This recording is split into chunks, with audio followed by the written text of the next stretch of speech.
Hello students, in continuation of our previous topic, solution of system of linear equation, in this video we will discuss matrix method for the solution of a system of linear equations, which is most important for your board exams, and its coverage of this topic is 6 marks. As we have studied that if A is a non-singular matrix, then the system of equations given by Ax is equal to B, which is a matrix equation, has the unique solution given by x is equal to A inverse B. बहुत simple सा method है ये. इसमें करना क्या है, हमने हमारे पास 2 या 3 इक्वेशंस, मैक्सिमम 3 इक्वेशंस है आपकी एक्सरसाइज में. 2 इक्वेशंस है तो बहुत सिंपल हो जाएगा. तो एग्ज़ाम में 3 इक्वेशंस ही आती हैं. 3 इक्वेशंस गिवन होंगी. क्लियर. तो सबसे पहले उस सिस्टम ऑफ इक्वेशंस को हमने क्या करना है, मैट्रिक्स फॉर्म में कन्वर्ट करना है, मैट्रिक्स इक्वेशन बनानी है. मैट्रिक्स इक्वेशन बना के ए यानी जो कोफिशिएंट मैट्रिक्स है, कोफिशिएंट मैट्रिक्स मोस्ट इम्पॉर्टेंट है इसमें. कोफिशिएंट मैट्रिक्स ए का डिटर्मिनेंट निकालना है. डिटर्मिनेंट नॉन ज़ीरो होगा. डेफिनेटली आपके सिलेबस में नॉन ज़ीरो वाला ही कॉन्सेप्ट है, यूनिक सॉल्यूशन वाला कॉन्सेप्ट ही है आपके. Determinant of A non zero होगा, that means A inverse will exist, and A inverse अगर एग्जिस्ट कर रहा है then the unique solution will be defined as x is equal to A inverse B. Clear. तो ये सारा procedure है. A inverse आपको कैलकुलेट करना आता ही है. ए इनवर्स का फॉर्मूला क्या है, 1 upon determinant of A adjoint A. तो वो फॉर्मूला यूज़ करके we will find A inverse. B matrix कौन सा है, कांस्टेंट मैट्रिक्स है. Inverse of A into B, इन्हें मल्टीप्लाई करेंगे by algebra of matrices, multiplication of 2 matrices. Multiply करने के बाद जो 3 वैल्यूज़ आएंगी वो हमारे तीनों वेरिएबल्स की वैल्यूज़ होंगी. That will be the answer of system of solution of system of linear equations. Clear. तो इसके लिए हम क्या डिराइव कैसे कर रहे हैं हम ये equation x is equal to A inverse B. तो first of all let us consider the system of 3 linear equations in 3 variables. a1x plus b1y plus c1z is equal to d1, a2x plus b2y plus c2z is equal to d2, a3x plus b3y plus c3z is equal to d3. ये तीनों equations given होंगी आपको question में. तो सबसे पहले इन तीनों linear equations को हमने मैट्रिक्स फॉर्म में कन्वर्ट करना है. Matrix form of the given system is a1 b1 c1. तो फर्स्ट आपको मैट्रिक्स फॉर्म में कन्वर्ट करना आता ही है.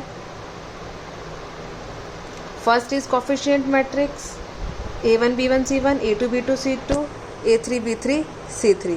And second is variable matrix, that is X Y Z. इसके अंदर वेरिएबल एक्स वाई जेड है. एंड इक्विवेलेंट मैट्रिक्स कौन सा है, constant matrix, that is d1 d2 d3. यानी ax is equal to B is matrix equation where a is equal to this constant matrix, x is equal to, ये सारा हम पहले कर चुके हैं. ये मैट्रिक्स फॉर्म है सारी. हमारा मेन मोटिव क्या, हम a मैट्रिक्स निकाल लेंगे इसमें से. क्लियर. तो ax is equal to B matrix equation आ गई. तो ax is equal to b के दोनों साइड हम क्या करेंगे, pre multiply both sides by a inverse. We get a inverse से मल्टीप्लाई करना है. a inverse a into x is equal to a inverse b. a inverse a is equal to क्या होता है, i. तो a इनवर्स a की value i लिख दी हमने. ये a inverse b as it is रहेगा. आई एक्स किसके इक्वल होगा, x. x is equal to a inverse into b, which is the unique solution of the given system of linear equations. तो इसका algorithm मैं दोबारा explain कर देती हूँ.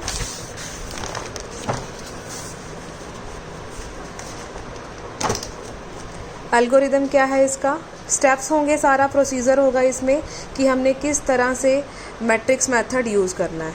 तो first of all in step 1 obtain the system of equations, जो भी हमें सिस्टम ऑफ इक्वेशंस गिवन होगा, and express it in matrix equation. तो सबसे पहला हमारा काम क्या होगा, मैट्रिक्स फॉर्म में कन्वर्ट करके मैट्रिक्स इक्वेशन बनानी है. ax is equal to b, वहाँ से a मैट्रिक्स डिफाइन कर लेना है, कौन सा है, x matrix and b matrix. तो a मैट्रिक्स हमारे पास आ गया. a मैट्रिक्स आने के बाद we will find determinant of a. Clear. तो डिटर्मिनेंट ऑफ ए की वैल्यू आ गई, तो हम चेक करेंगे कि जो डिटर्मिनेंट ऑफ ए की वैल्यू आई है 0 है या नॉन ज़ीरो है। तो ज़ीरो वाला केस आपके सिलेबस में नहीं है, मैं आपको स्टेप्स बता दूंगी, वो कंसिस्टेंसी इनकंसिस्टेंसी चेक करने के लिए यूज़ होंगे सिर्फ। लेकिन जो हमारा 6 मार्क्स का क्वेश्चन आएगा उसके लिए सिलेबस में सिर्फ नॉन ज़ीरो वाला केस है, यानी A will be non singular matrix. Determinant of A अगर नॉन ज़ीरो है then the given system of equations is consistent, ये सारा हम पहले वाले लेक्चर में पढ़ चुके हैं। With unique solution x is equal to A inverse b, that is if determinant of a is not equal to zero therefore a is non singular matrix and its inverse that is a inverse exist. a inverse exist कर गया। अब a inverse जब exist कर जाएगा तो हम a inverse निकालेंगे कैसे? By using the formula adjoint a upon determinant a। आप लोग पढ़ चुके हो प्रीवियस एक्सरसाइज में, एडजॉइंट एंड इनवर्स वाले चैप्टर में। 1 upon determinant of A adjoint A. तो ए इनवर्स की वैल्यू ये सारा कैलकुलेट करके हमारे पास ए इनवर्स की वैल्यू आ गई। ए इनवर्स की वैल्यू आने के बाद हम सब्सटीट्यूट किस में करेंगे? जो हमारे पास यूनिक सॉल्यूशन आया था x is equal to A inverse B, जो हमने डिराइव किया अभी, x is equal to A inverse B. A inverse की वैल्यू आ गई, एक रिजल्टेंट मैट्रिक्स आ गया इनवर्स मैट्रिक्स। बी मैट्रिक्स कौन सा है? कांस्टेंट मैट्रिक्स है। इन दोनों को मल्टीप्लाई करेंगे तो हमारे पास जो वैल्यूज़ आएंगी that will be the values of variables. Clear? तो ये सारा मेन आपने किस पे ध्यान देना? Determinant of A non zero वाले केस में 6 मार्क्स यही कवर करेगा, ये सारा procedure. Clear? Determinant of A is equal to zero है तो इसके लिए हम कंसिस्टेंसी इनकंसिस्टेंसी ऑलरेडी पढ़ चुके हैं प्रीवियस लेक्चर में। Then the given system of equations is either inconsistent और it has infinitely many solutions. Then we will compute adjoint of A into B. अब adjoint of A into B compute कर लिया हमने। ये calculate करने के बाद हम चेक करेंगे कि adjoint of A into B zero matrix है या नॉन ज़ीरो मैट्रिक्स है। अगर ये ज़ीरो मैट्रिक्स आ गया then the given system of equations is consistent होगा with infinitely many solutions. And if adjoint A into B is non zero है then the given system of inconsistent that is it has no solution.